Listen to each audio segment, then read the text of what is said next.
The air in Palermo, Italy, smelled of salt and jasmine, but the alley behind Illinois Serpent smelled only of spilled wine and despair. Enzo Moretti, the silent, magnetic owner of the most upscale restaurant on the coast, and the undisputed head of the Moretti syndicate, usually avoided the back alleys. Tonight, however, something drew him there. He was tall, just over 30, with sharp eyes and an expensive suit jacket unbuttoned, revealing dark, intricate tattoos that curled around his neck and disappeared beneath his shirt. He was looking for a clean getaway from a late, tense meeting when he saw her. She was tucked against the cold stone wall, hidden beneath the shadow of a giant trash bin, sobbing silently. She was young, maybe 22, with fair hair that looked dull in the moonlight and a dress that was torn slightly at the shoulder. She was crying with a deep, consuming pain. Enzo approached, his leather shoes silent on the wet stone. "Are you lost?" he asked, his voice smooth and low, carrying the hint of the Italian coast. She flinched, startled, wiping her face quickly. She looked up at him with wide, frightened eyes. She saw a handsome, dangerous stranger offering a hand. He saw the daughter of the man he killed 5 years ago. Enzo smiled, a cold, practiced mask of concern. "Come inside. It's not safe here." He knew her face. He knew her name.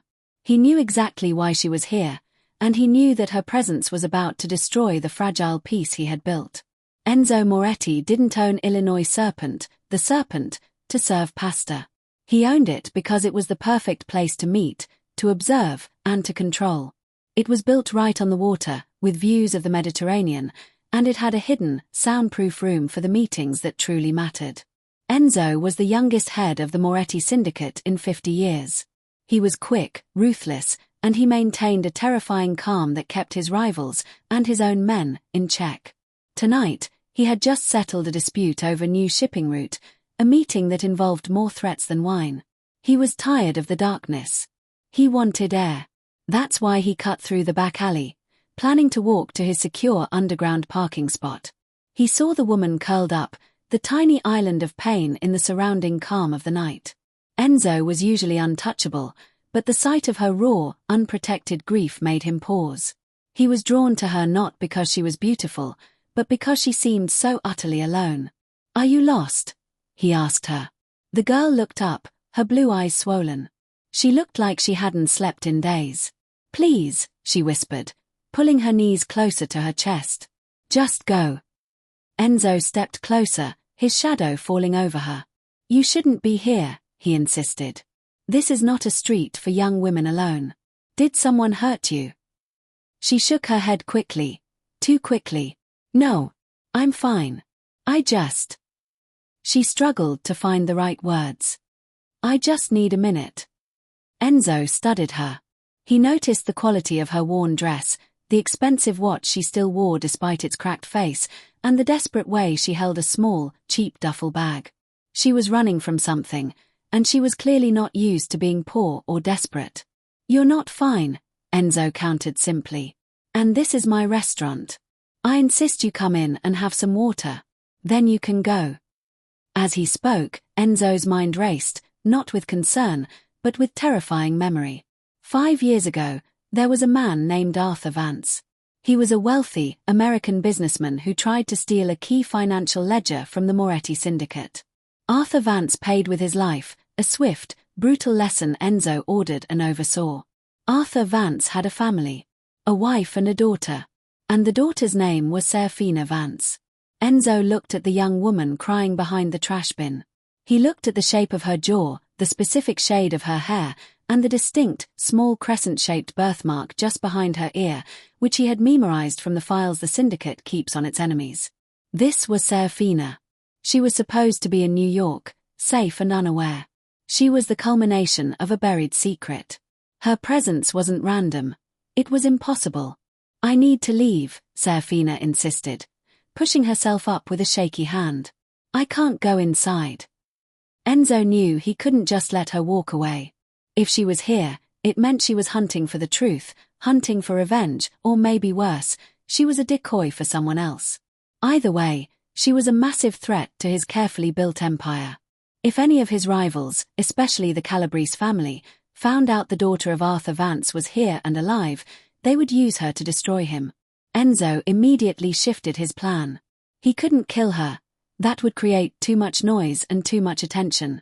He had to keep her close, keep her quiet, and find out what she knew. He had to help her.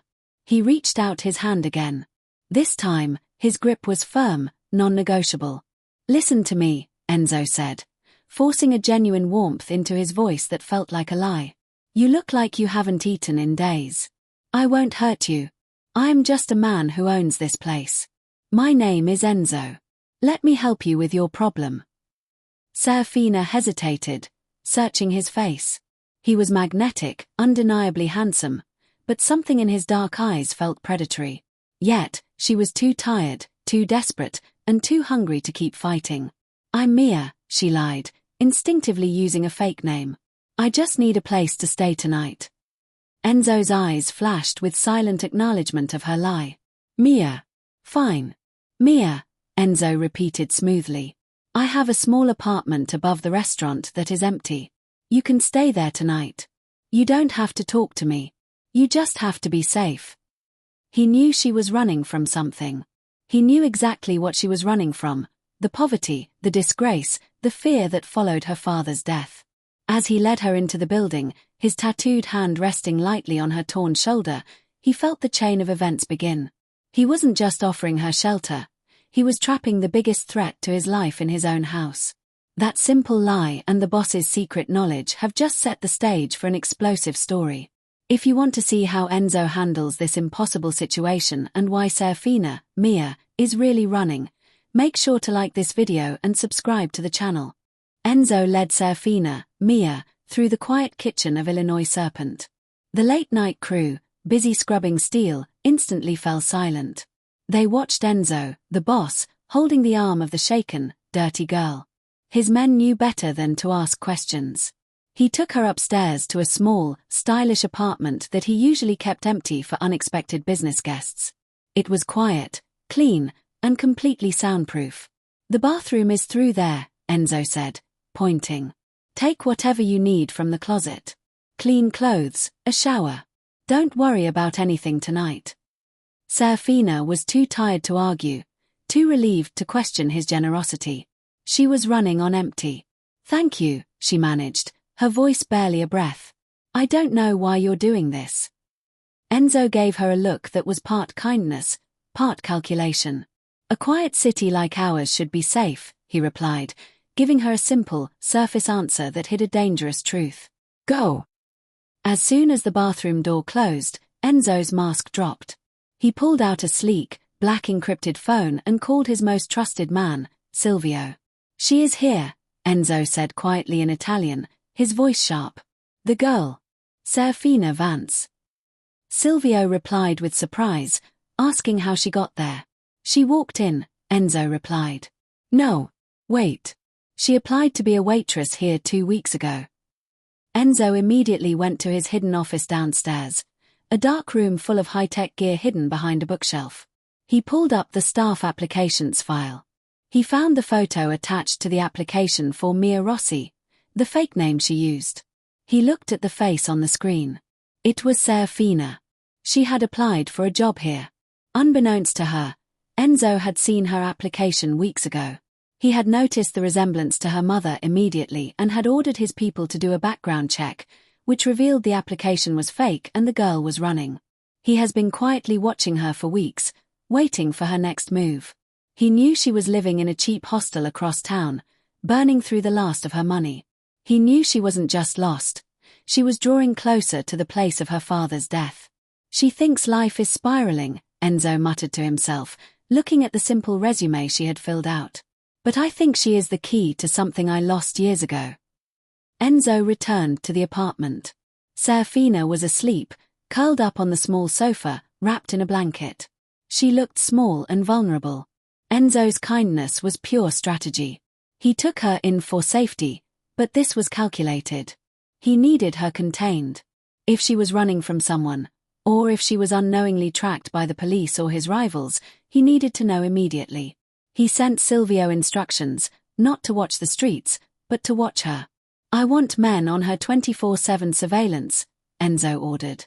Inside the apartment, use the hidden mics. Outside the restaurant, use the best eyes. If she steps outside that door, I want to know who is watching her, what she buys, and who she talks to. If anyone asks about her, they report to me first. Serafina didn't know the quiet apartment she thought was a safe haven was actually a prison. She didn't know she was being guarded to the point of obsession. Every move she made, every call she answered, if she had a phone, every tear she cried, it was all now reported directly to Enzo Moretti. Later that night, Enzo sat in his quiet office, drinking dark coffee and staring at the file photo of Serafina, Mia, side by side with an old, faded photograph he kept locked away. The faded photograph was of a woman who looked exactly like Serafina, but older, with a fierce look in her eyes. This was Isabella, the woman Enzo loved when he was young, before he took over the syndicate, before he became hardened. Isabella was the only thing he ever truly lost. The audience slowly discovers her face resembles someone from his past. Serafina wasn't just the daughter of the man he killed. She was the mirror image of the woman who left him because of the life he chose. That was the key to his obsession. He wasn't just protecting a secret. He was trying to hold onto a ghost. He felt a deep, terrifying guilt for killing her father, and an even deeper, desperate need to protect the face that reminded him of everything good he had let go of. He had to find out why Serafina, Mia, was here. Was she really looking for revenge, or was she just a victim pulled into the chaos by fate? Either way, he was not letting her go. Serafina, Mia, woke up in the quiet apartment feeling the safest she had been in weeks. The sheets were clean, and the air smelled fresh. She had spent the last few weeks sleeping in bus stations and cheap, smelly rooms. She knew she shouldn't trust the man named Enzo, but her body had given out. She found a set of simple, clean clothes in the closet, a plain white shirt and dark pants. Even the clothes felt expensive.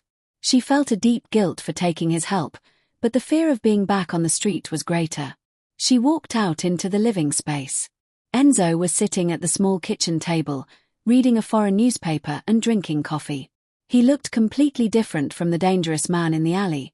He looked calm and powerful. "Good morning, Mia," Enzo said, looking up. "There is coffee and fresh bread. Help yourself." Serafina sat down nervously. She ate quickly, knowing she couldn't afford to look weak. She knew the time for leaving was coming, but she had nowhere to go. "You said you had a problem," Enzo began, folding his newspaper precisely. "I assume it's more than just needing a place to sleep." Serafina stiffened. "It's just family trouble. I needed to get away from them for a while." She looked down at her plate, praying he wouldn't press her. Enzo's eyes were calm, but they felt like they were seeing right through her lie. "Family trouble rarely sends a young woman into a dark city with nothing but a torn bag," he countered gently. "Did you lose your wallet? Are you running from debt?" He was giving her easy options, hoping she would take one of them. She shook her head. "I didn't lose anything. I just needed to leave." Enzo leaned forward, his voice dropping to a persuasive, quiet level. "I'm the owner of this restaurant, Mia. I see a lot of people in trouble. I can help with almost anything: money, safety, a place to disappear. But I cannot help a ghost. If you want my protection, you have to tell me the truth." He was using his fake kindness to pull the truth from her, one simple lie at a time. Serafina felt the pressure closing in. She hated that she was attracted to his power, hated that he made her feel safe despite her better judgment. Later that morning, Enzo left for a meeting, telling her to stay put. "The city can be cruel," he warned her. "The apartment is safe. Do not leave." Serafina walked around the apartment. It was perfect, but it felt strangely cold. She went to the window to look at the street, but the glass was thick and tinted. She couldn't see out clearly, and she instinctively pulled back. She went to turn on a small lamp, but the switch felt strange. It clicked too loudly. She looked at the tiny speaker grill on the lamp base, feeling a cold rush of fear. She was an electrician's daughter. She knew how wires worked. She stared at the lamp, suddenly realizing she was being watched. The apartment wasn't a shelter. It was a gilded cage. She decided to test it. She walked to the small table and whispered, "I need to call my mother." 3 minutes later, a loyal Moretti man named Stefano, who she had never seen before, knocked quietly on the door. "Signor Moretti sent me," he said simply. "He says he is very sorry, but the landline phone here is broken, and there is no cell signal today. He insisted I bring you fresh water."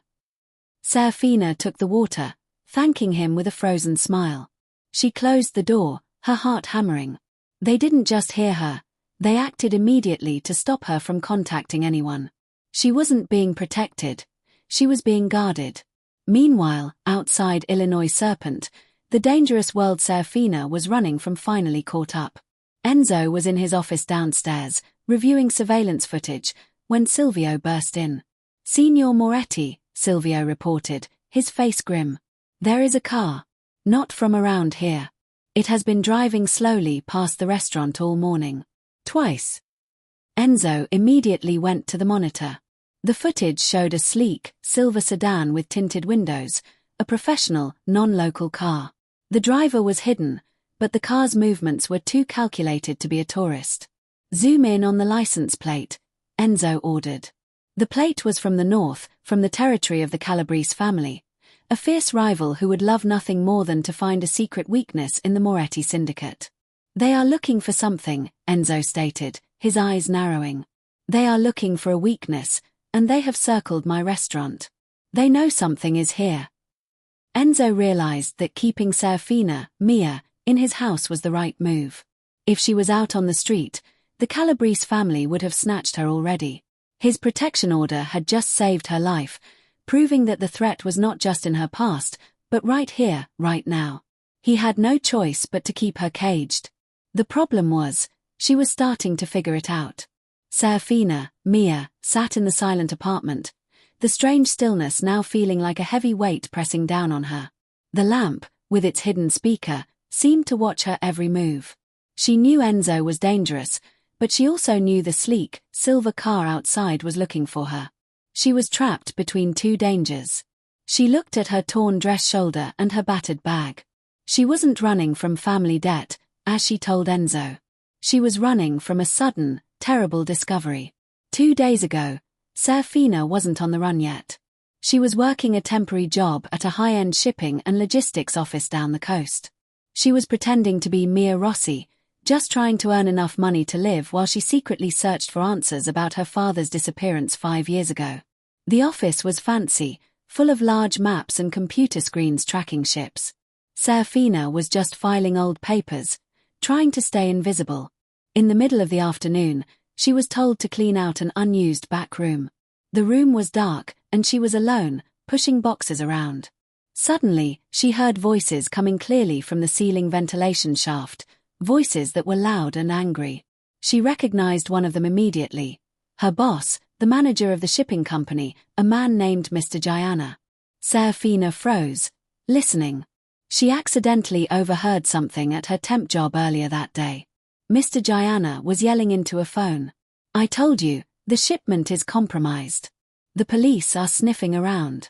I need the money to disappear now, or I'm telling them everything." Another man's voice, deep and calm, came through the vent. This voice had a distinct Italian accent, smooth but powerful. "You will tell them nothing, Gianna. You are part of the family now. You follow the chain of command, or you disappear." Serafina listened, her blood turning cold. The two men were talking about smuggling. But the next words were the ones that made her whole world shatter. "This is all because of that fool, Vance," Gianna yelled. "If you hadn't put the hit on him 5 years ago, none of this ledger trouble would have happened. I'm not going to jail because of your past mistakes, Enzo." Serafina stopped breathing. Vance. Her father's name. The man who ordered the hit, the murder, on her father was named Enzo. The deep, calm voice replied, "Silence. You never speak that name. The Vance incident is closed. Now follow the instructions I gave you, or I will close you." The line went dead. Serafina stumbled backward, knocking over a box. Her tears were not about heartbreak or debt. Her tears were not about heartbreak. They were about the terrifying, certain knowledge that she had just confirmed who murdered her father. She didn't wait to finish her shift. She didn't call the police. She ran. She grabbed her small bag and just ran toward the coast, hoping to disappear, hoping to get as far away as possible from the shipping company and the name Enzo.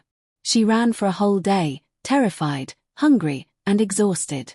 She ended up behind a restaurant called Illinois Serpent. Serafina looked at the small lamp in Enzo's luxury apartment, the hidden speaker inside it watching her. She doesn't know the man comforting her is the same man she is terrified of. When the handsome stranger found her crying in the alley, she heard the name Enzo and only thought, that is a common name. She was too exhausted to make the connection. She saw a man named Enzo, who owned a local restaurant.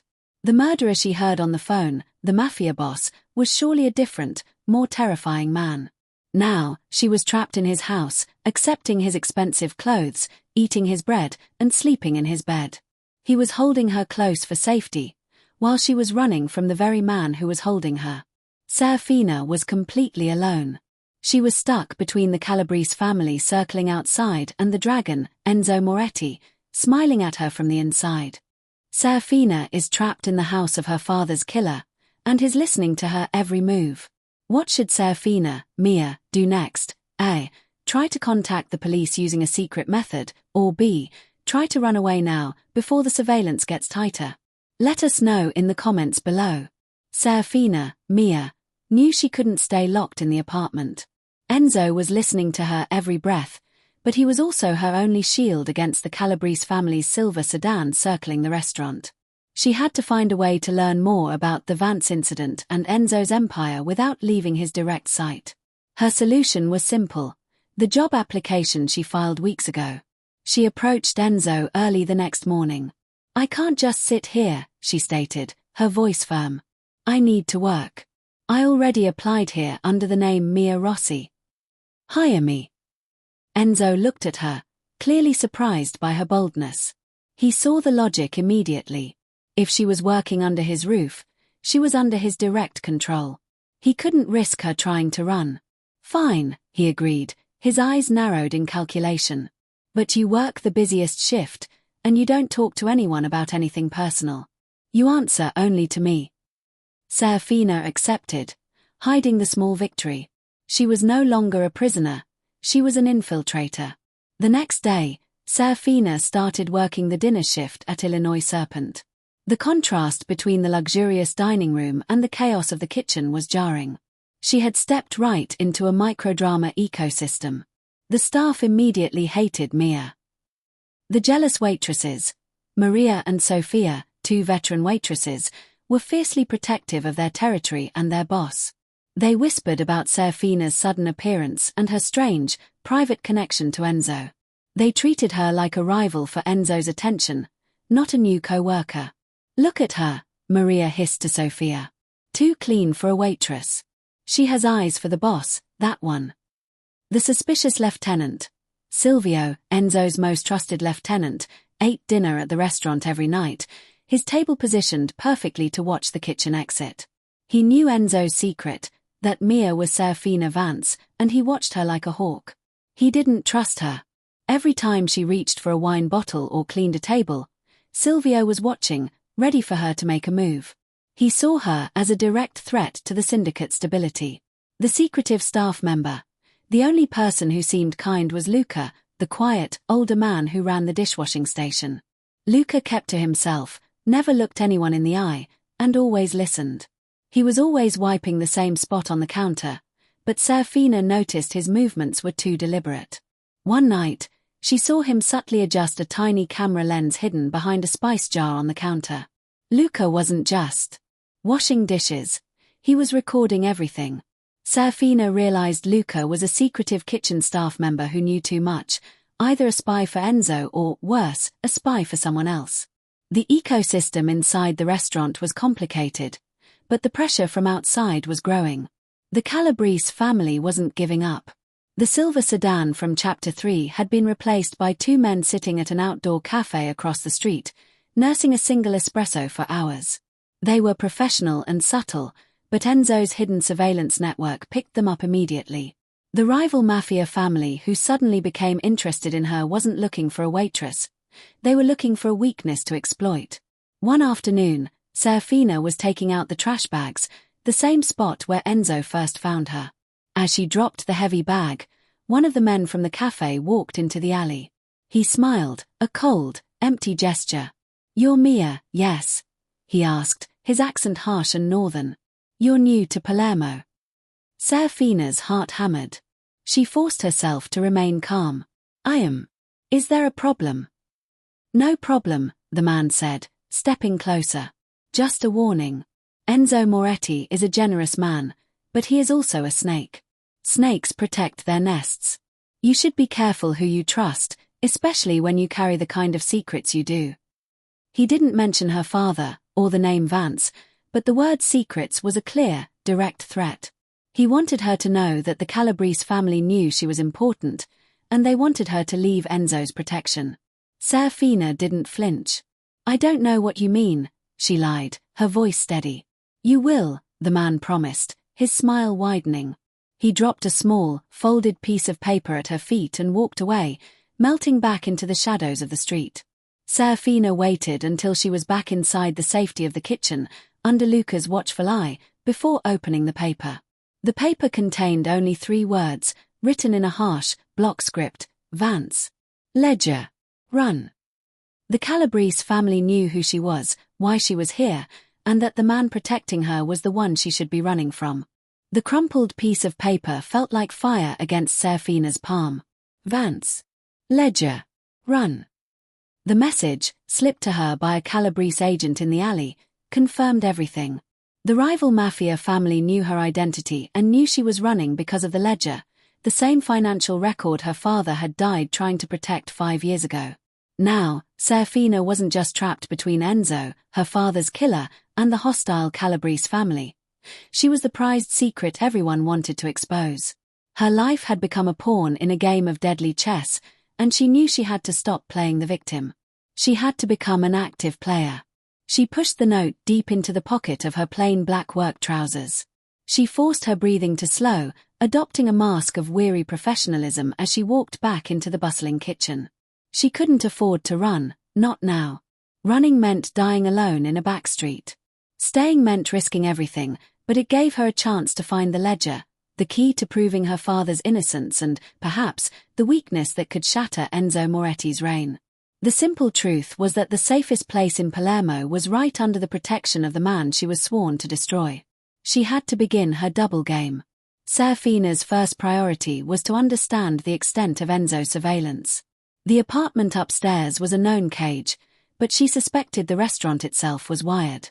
She focused on Luca, the silent, aging dishwasher who always polished the same spot on the counter near the spice rack. During the late-night cleanup, while the other waitresses were gossiping in the staff room, Serafina moved quietly. She deliberately dropped a small, heavy spoon behind Luca's station. As she knelt to retrieve it, pretending to fumble in the clutter, she felt along the back wall, close to the spice jar. Her fingers found the slick, cold, slightly raised circle of a hidden lens, barely the size of a pinprick. Luca was positioned to watch the entire kitchen floor, the chef station, and the main route to Enzo's back office. The discovery sent a tremor of ice through her veins. Enzo wasn't just using the lamps in the apartment. He had turned her workplace into another cell.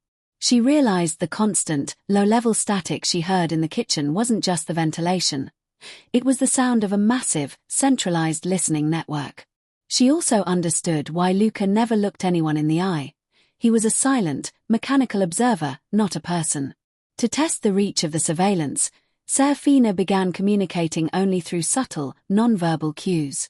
When she needed something from the storeroom, she would tap her watch exactly 3 times before walking, seeing if Luca subtly adjusted his position. When she wanted to speak to another waitress without Enzo overhearing, she learned to use the chaotic noise of the blenders and the scraping of pots as cover, mouthing key words instead of speaking them. The effort was exhausting, requiring complete focus on her environment at all times, turning the simple act of serving a plate of pasta into a complex strategic maneuver. She was walking on a floor of glass, and she knew Enzo was watching for the first crack. The pressure from Silvio, Enzo's cold-eyed lieutenant, intensified daily. Silvio knew Serafina was a ghost, an anomaly that defied the syndicate's logic, and he saw her as a cancer growing inside the organization. He felt her presence threatened the stability Enzo had worked years to achieve. One afternoon, Silvio cornered Serafina in the walk-in refrigerator, the cold air amplifying the tension between them. He didn't shout. His voice was a low, dangerous whisper that chilled her more than the temperature. "You are a mistake, Mia," Silvio stated, his dark eyes never leaving hers. "The boss is distracted. The Calabrese are circling.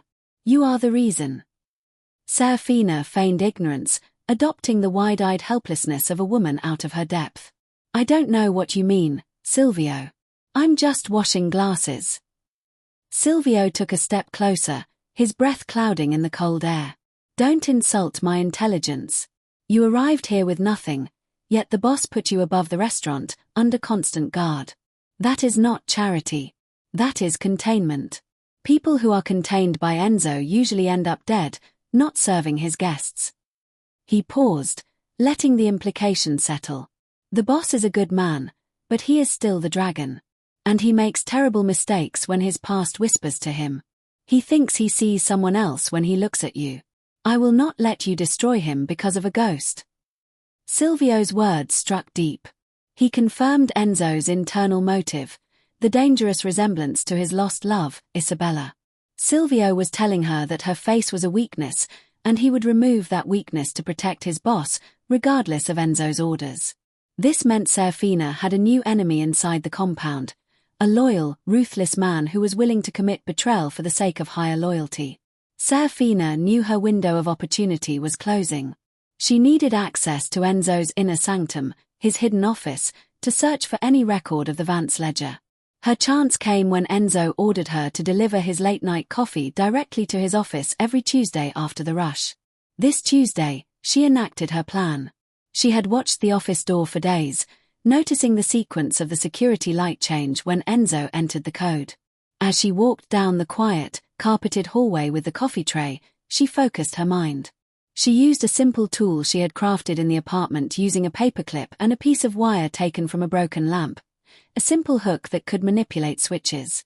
When Enzo turned his back to enter the 6-digit code on the heavy metal door, Serafina moved with practiced speed.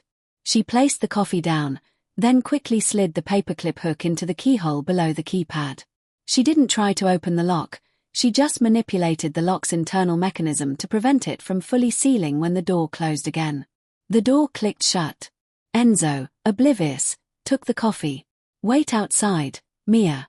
I will call you if I need anything." Serafina walked back down the hallway, her heart thundering, but she hadn't opened the door. She had only ensured it was not fully locked. This tiny window of opportunity was all she needed. She now had to wait for the perfect, short moment when Enzo would leave his office unattended. Enzo was not blind to Serafina's sudden change. Her eyes were no longer clouded by fear, they were focused, watchful, and intelligent. He noted her newfound calmness, the way she deftly avoided Silvio's stare, and her suspicious proficiency with the kitchen's broken appliances. Enzo noticed Serafina's sudden change in behavior. She was too composed for a girl running from family trouble. He realized he needed to control the narrative before she uncovered the truth, or worse, before the Calabrese managed to lure her away. He decided to use the ghost of Isabella to manipulate her. He summoned her to the apartment late that night, after her shift. He sat her down, the ambient noise of the surveillance feed quietly recording their every word. "You are good at your job, Mia," Enzo began, his voice surprisingly soft. "Too good. You are not a waitress.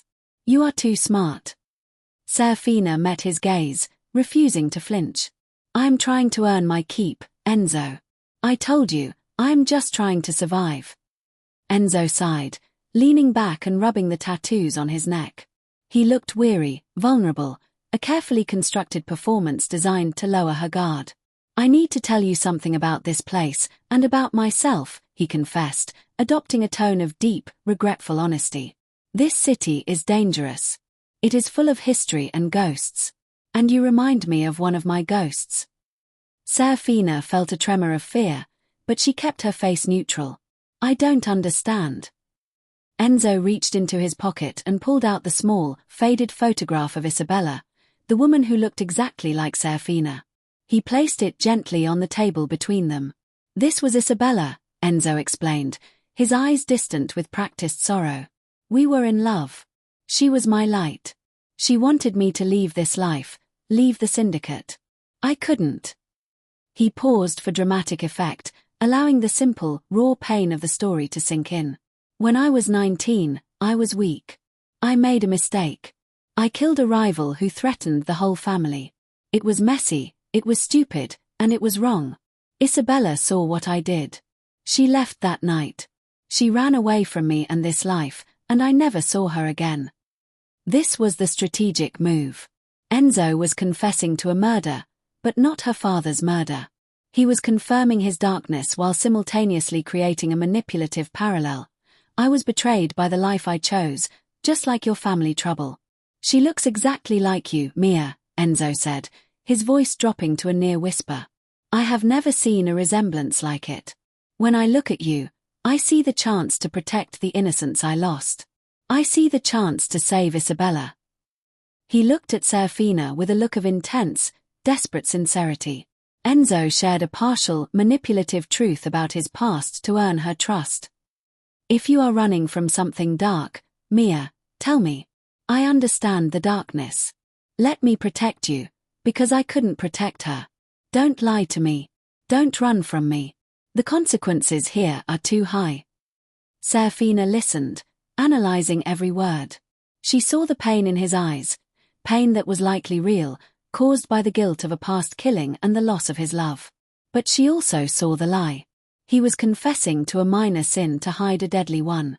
He was trying to buy her loyalty with his heartbreak. She knew she had to play his game. She slowly reached across the table and placed her hand over the faded photograph, pretending to be moved by his vulnerability. I am so sorry, Enzo, Serafina said softly, her voice thick with practiced empathy. Thank you for telling me. It must have been hard. Maybe I can tell you my secret soon. But I need to trust you completely first. She returned his intense gaze with a look of fragile, growing trust. She had given him exactly what he wanted. A promise of future confession, binding her to his side, allowing her to stay in the cage, and giving her time to find the truth. Enzo smiled, satisfied. He had just ensured Serafina would stay close, unaware that she was now playing her own double game, using his confession as the key to his destruction. Serafina, Mia, moved with the stealth of a cat, waiting for the dead hour of the night. It was 3 a.m., and the city outside was quiet. Enzo was asleep in his secure penthouse across the complex, and the surveillance crew, Luca and his silent monitors, were on the drowsy, graveyard shift. This was her window. The door to Enzo's office, which she had subtly compromised hours earlier, was waiting. She crept down the stairs from the apartment, moving through the kitchen. Luca, the dishwasher, was gone, but the subtle, low hum of the surveillance system was a constant reminder of her danger. She reached the hallway. She paused, checking the door's handle. It wasn't locked, just the heavy weight of the steel keeping it closed. With a slow, agonizing pull, Serafina opened the door just wide enough to slip inside. The office was cool, dark, and smelled of leather and expensive cigars. The only light came from the scattered standby indicators on complex computer equipment. Serafina immediately went for the desk, pulling out drawers. She found documents, contracts, and detailed shipping manifests, but nothing about her father, Arthur Vance, and nothing about the ledger, the financial record that held the truth about the syndicate's smuggling operation and her father's innocence. Enzo's office was a fortress of organized crime. All financial records and critical information were digitized and encrypted on an external server she couldn't access. The physical drawers held only distraction. Frustrated, she moved to a large, locked safe hidden behind a painting of the Sicilian coastline. It was state-of-the-art. She was an electrician's daughter, not a safecracker. She was wasting time. Suddenly, a loud, clear sound ripped through the silence, the squeak of rubber soles on the kitchen tile. Serafina froze. Luca, or one of the patrol guards, was walking the perimeter. She had only seconds. She silently shut the desk drawer, slipped back through the gap in the door, and pushed it gently closed. The lock mechanism gave a heavy, satisfying clunk, fooling the system into thinking it had been sealed all along. She pressed herself against the wall, holding her breath as the squeaking shoes passed the end of the hallway and continued into the main dining room. She was safe, but the search had been a failure. Enzo kept his critical secrets digitally, not in paper files. She needed a new angle. While Serafina was risking her life to find a dead man's ledger, miles away in a remote villa overlooking the sea, Marco Calabrese, the head of the rival family, was meeting with his most trusted lieutenant. Marco was a man of intense, patient cruelty, and he was smiling, a rare, dangerous sight. "The girl is in the serpent's nest," Marco stated, swirling the wine in his glass. "It has been 2 weeks. Enzo has not killed her. He has not released her. He has given her a uniform and a bed. He is distracted." "But why keep her, boss?" the lieutenant asked. "She is the daughter of Arthur Vance. Killing her would be cleaner." Marco laughed, a low, wet sound. "Clean? No. We do not want clean. We want chaos. We want him to choose sentiment over stability. We want him to make the same mistake he made with Isabella." Marco leaned forward, his voice dropping in triumph. Serafina Vance was not just in the wrong place at the wrong time. She was deliberately placed in the boss's orbit by us as bait. The lieutenant was stunned. "But how? She came here alone, running." Marco explained his patient plan, years in the making. When Enzo killed Arthur Vance 5 years ago, Marco's agents had immediately tracked down Vance's remaining family, Serafina and her mother. Marco allowed the mother to die of a natural illness but ensured Serafina was raised in controlled poverty, watching her struggle. "We knew her father had tried to take the ledger," Marco continued. "We knew he hid the truth about Enzo's operation. We simply fed Serafina the right piece of information at the right time. We arranged for the little eavesdropping job at the shipping company." Marco had controlled the timing of the incriminating evidence being revealed through the air vent, the moment where she heard Enzo mentioned with Vance. "We gave her enough fear to make her run, but enough anger to make her stay in the city," Marco explained. "We knew the name Enzo would draw her to a restaurant where she thought she could be invisible. But we also knew Enzo's deepest weakness." Marco pulled out a thick file, sliding a photograph across the table. It was the same faded picture of Isabella that Enzo had shown Serafina. Enzo lost Isabella. She was his only true love, and she left because of the violence of the syndicate, Marco said. "Serafina is the perfect copy of Isabella. We knew he would see a chance at redemption in her face. He thinks he is protecting her. He thinks he is protecting the memory of Isabella." Marco confirmed the twist. Serafina was not just chasing a secret, she was the secret itself.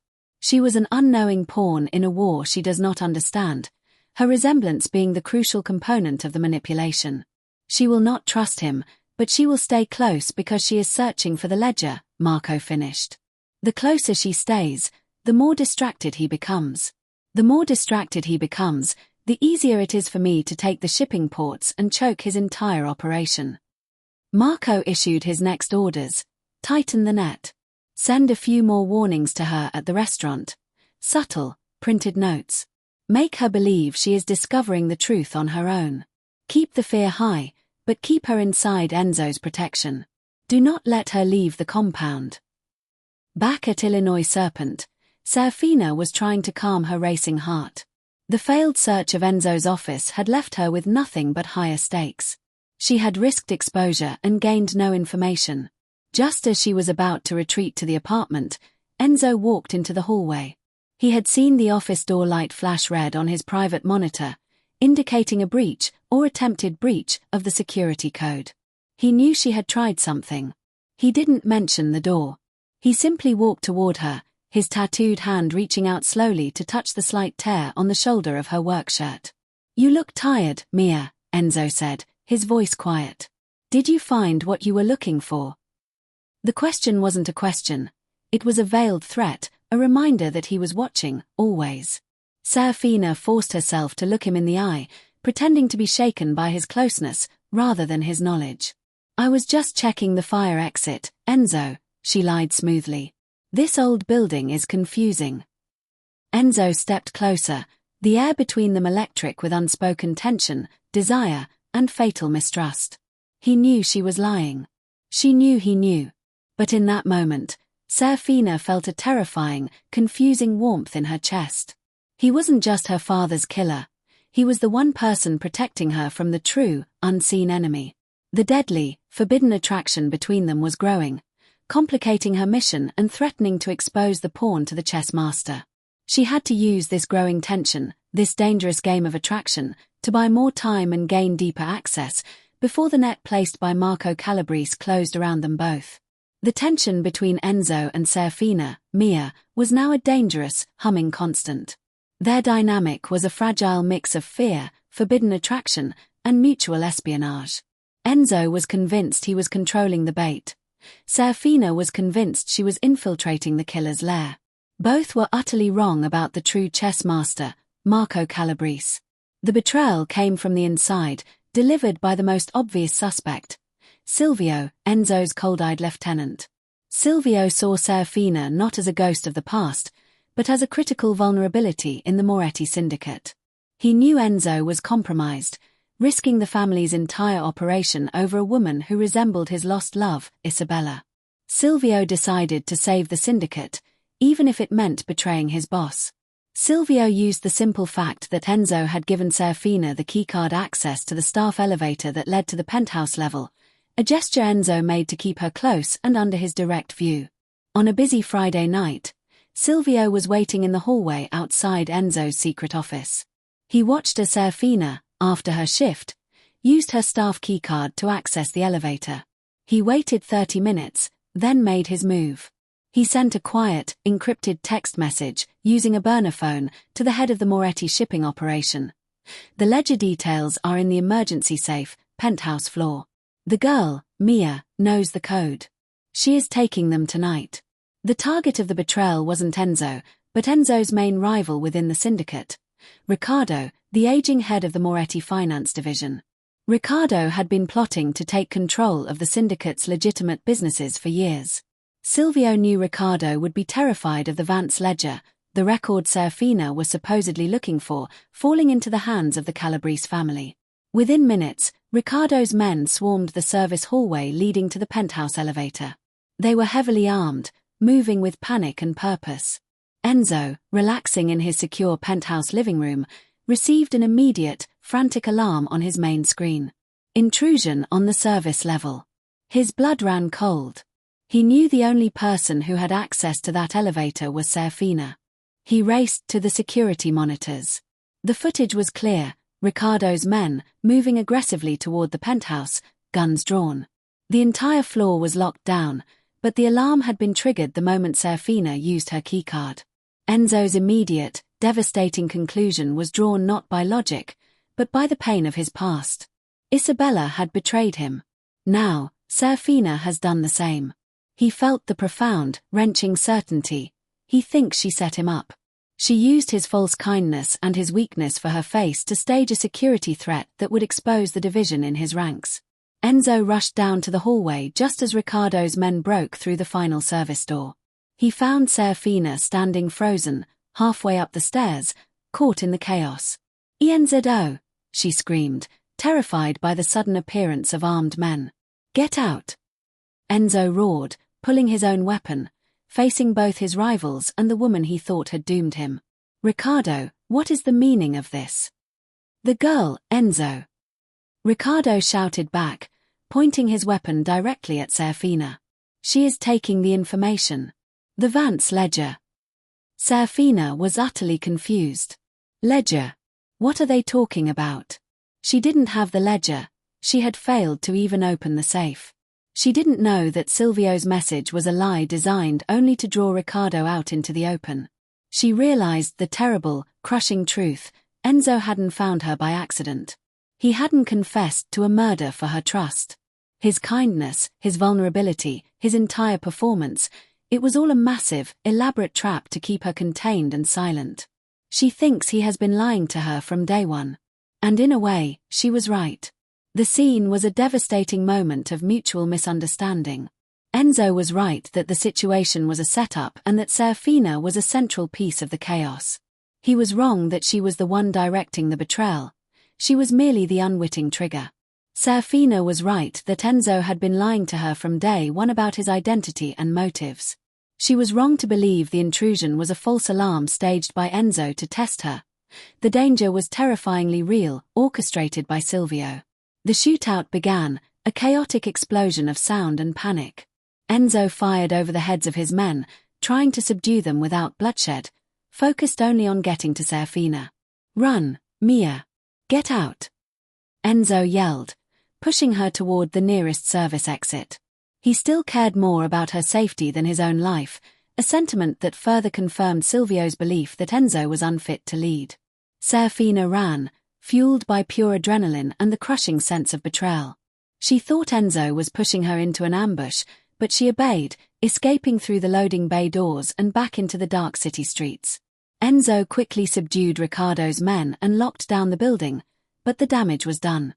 The syndicate was in chaos, believing the dragon's head had been betrayed by his new, mysterious mistress. He raced back to the service exit where he had pushed Serafina. She was gone. He called Silvio, ignoring the chaos in the building. "Find her. Now. She is outside, unprotected."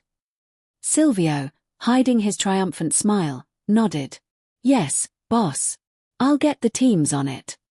But Silvio had one last move. Instead of sending the search teams out to find Serafina, he sent them on a false trail far to the north. He then sent an anonymous tip to Marco Calabrese. "The bait is free. Dockside train station. Tonight." Enzo, oblivious to Silvio's true intentions, returned to his command center. The screens showed the city grid, empty and vast. Serafina Vance, the daughter of his victim, the mirror of his lost love, the unknowing pawn, had vanished. She had escaped his prison, but she had walked directly into the hands of the true enemy. Enzo Moretti was a king, and when a king loses his most valuable possession, the kingdom burns.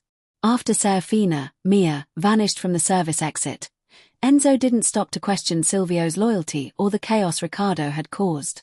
He focused every resource, every man, and every hidden camera on one task: finding the girl. Enzo tore the city apart. He didn't use the police.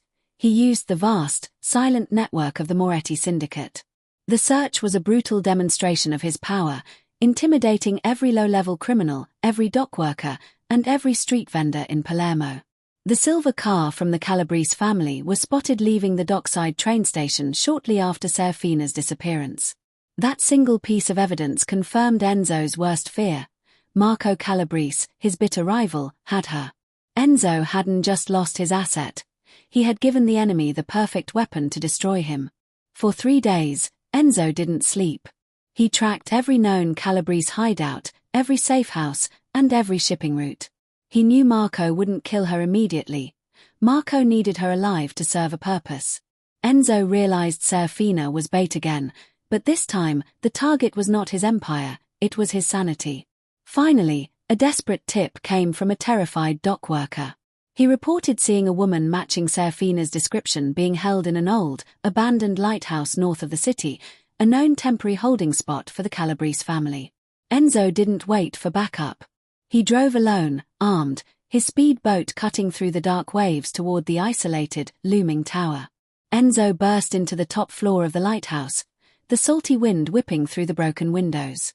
The room was dusty, cold, and empty, save for a single chair and Serafina, who was tied to it. Marco Calabrese was not there. This was just a final, cruel stage set up for Enzo. Serafina was sobbing, her body shaking uncontrollably. She wasn't tied tightly, she could have gotten free, but she seemed paralyzed by a grief far deeper than the fear of being kidnapped. Enzo rushed to her, cutting the simple rope bindings with a knife. "Serafina, are you hurt? Are you all right?" he asked, his voice rough with relief and exhaustion. He held her face in his hands. She looked up at him, her eyes red and streaming. But she wasn't crying because she was kidnapped. She was crying because of what Marco Calabrese had told her. They told me," she whispered, her voice choked with sorrow. "They didn't hurt me, Enzo. They just showed me." She pulled a single, small, faded photograph from the pocket of her dress, a photo Marco must have planted. It was a picture of a younger Isabella, the woman Enzo had loved and lost, smiling brightly.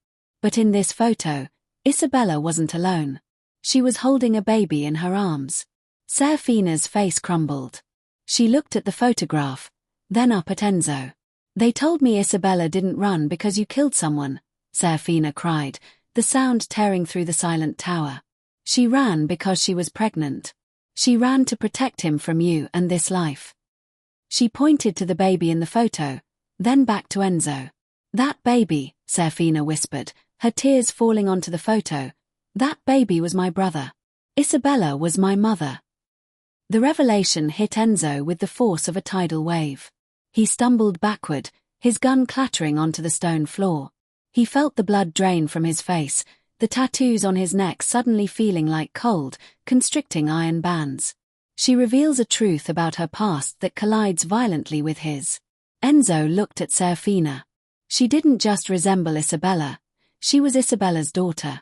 Serafina wasn't the daughter of Arthur Vance. She was the stepdaughter of the man he killed.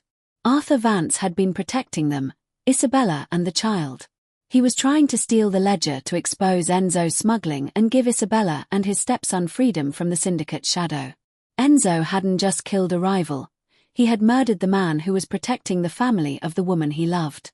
The realization was a complete obliteration of his self-justification. Enzo had told Serafina, Mia, that he killed a rival out of weakness, which drove Isabella away. The real truth was exponentially worse. Isabella left him because he chose the Mafia over the family they were meant to have together. She didn't just run from him. She found another man to protect his own son, and Enzo killed that man. Serafina looked at him, her heart broken not by the kidnapping, but by the shattering knowledge that the killer of her stepfather, the man who raised her, was also the failed love of her mother, and the indirect cause of her brother's disappearance. "My brother," Serafina sobbed, holding the photo tight. "Marco said he's still alive. He said he knows where he is. My little brother is out there, and he knows nothing about this world. I am crying because I need you to find him, Enzo. I need you to clean up the mess you made, or I will tell the world everything." Enzo stood over the gun on the floor, the truth a weight that crushed him. He was not a king, he was a monster. His empire meant nothing now. He had found the woman he loved and discovered he had been directly responsible for her family's complete destruction. Enzo has been stripped of his moral high ground and his emotional control.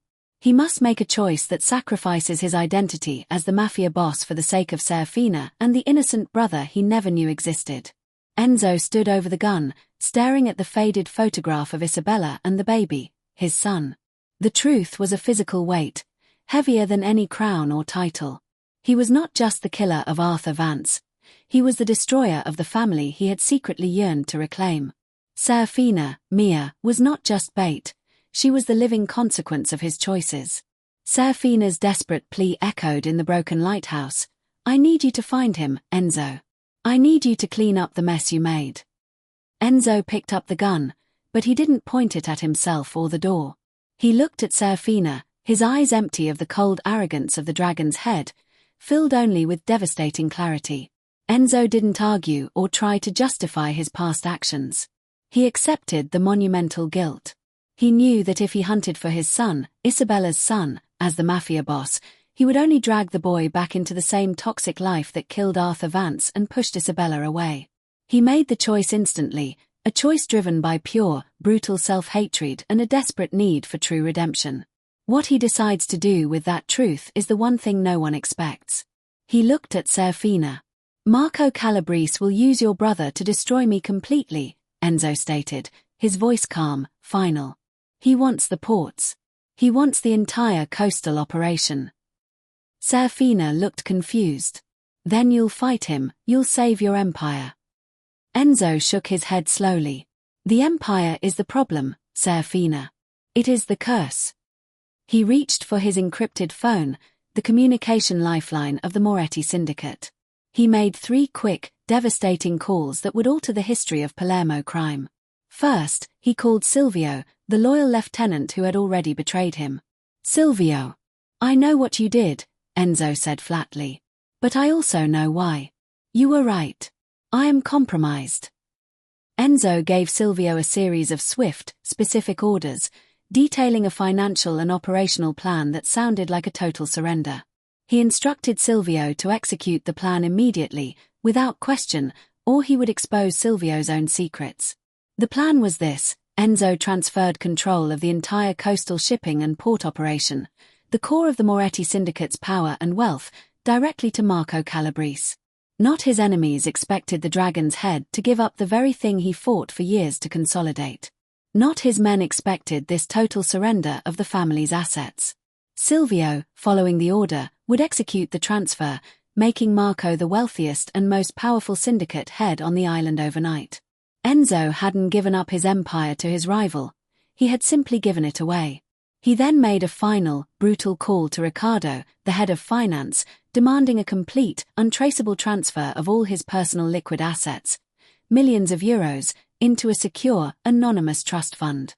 By the time the sun began to rise over the lighthouse, Enzo Moretti was the leader of nothing. He was broke, without assets, without a title, and without a criminal empire. Enzo turned off his phone, ripping out the SIM card and crushing it under his heel.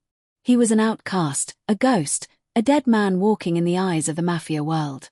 He walked over to Serafina, who watched him, jaw dropped in confusion. Why? You gave him everything. You destroyed your life. Enzo looked at her, the dark circles under his eyes revealing the profound toll of the last 3 days. My life was built on a lie, Serafina. I killed your stepfather, and I drove your mother away. The only way to clean the mess is to leave the life entirely. He reached into his pocket and placed the card for the anonymous trust fund in her hand. This is everything I own. It is our starting point. We have money, but no power, no protection, and no name. He looked at her with a raw vulnerability she had never seen before. We are going to find your brother. We will use this money to find him and to keep him safe from the world I just left. Not even her expected this. She expected him to rally his men, to fight Marco, or to choose the throne. Instead, he had chosen her, his guilt, and the pursuit of a life he never knew he had. The syndicate is gone, Enzo said simply. We are no longer enemies, Serafina. We are just two people looking for our family. Enzo, the magnetic, feared Mafia boss, was now just a man named Enzo, embarking on a dangerous, penniless quest with the daughter of his victim, whom he now knew was the sister of his son. The hunt for the truth was over. The impossible journey for redemption had just begun. That was the final twist. Enzo has given up his entire empire for redemption, and now he is an exiled ghost, searching for his lost son with Serafina.